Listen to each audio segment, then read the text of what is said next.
Hello again. It is December 1st, 2012, and this is my fourth video explaining the Woodstock and Dead Sea Scroll connections. And where I left off last time, I was telling you how Louis Larson went to a friend's wedding in St. Louis, and at this wedding a man told the story to Louis Larson about White Lake and this reflection of White Lake in the upside down in the sky, and how this man made it back home just in time for Thanksgiving. His home was in St. Louis, and so then I draw this correlation to the Plymouth Pilgrims. And one thing that I found with the history of where the Plymouth Pilgrims landed is that around 1607-05, a French explorer named the site that's currently called Plymouth Harbor. Originally it was, but if the French called it let's see here, Port du Cap, St. Louis. And this is my source for this is from a book called Mort's Relation. And I don't know if you can read backwards, but there's the area where I'm reading that. And so yeah, that's another connection to connect St. Louis to the Plymouth Pilgrims and to the Thanksgiving holiday celebration. And I also mentioned how initially the Plymouth Pilgrims came here for freedom, religious freedom,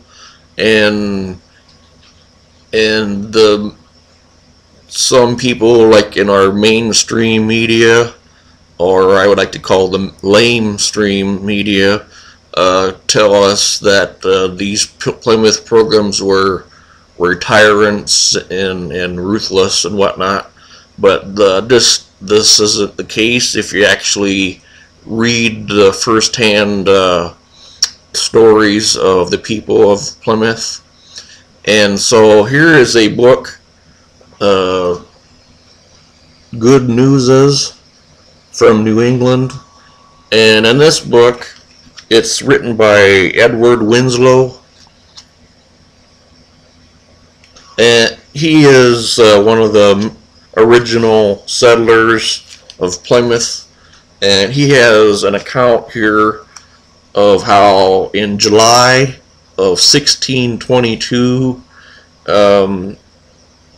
these later comers came, and they were of a different sort than the Plymouth Pilgrims. They were rude, and they stole corn from the Pilgrims, and they just made life more difficult for the Pilgrims after they came. And so this I correlate with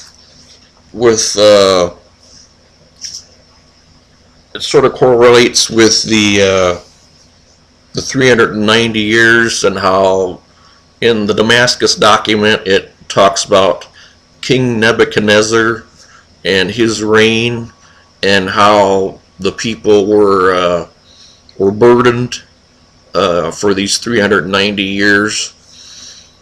And one other thing I'd like to mention that I did mention in my first of all, before I do that, I'll just show you, here is the original account from Louis Larson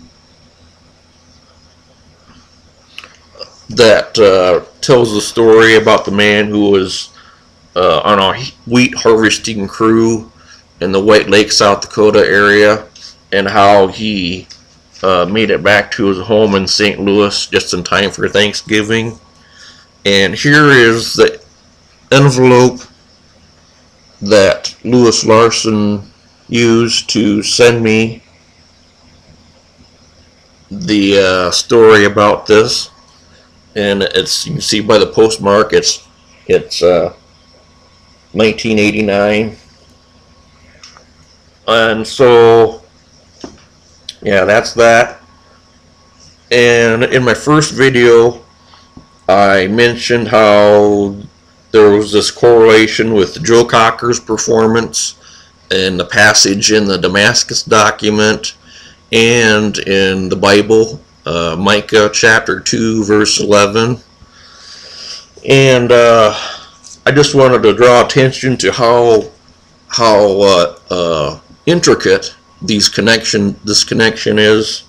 Joe Cocker is pictured here. This is the actual book of that. Originally I just showed a photocopy of it. And in the previous page, Joe Cocker is quoted. He's saying that he's the only one that day who didn't take LSD, and so the rest of the band, it seems, as he's saying here, that everyone had just taken LSD. So you can imagine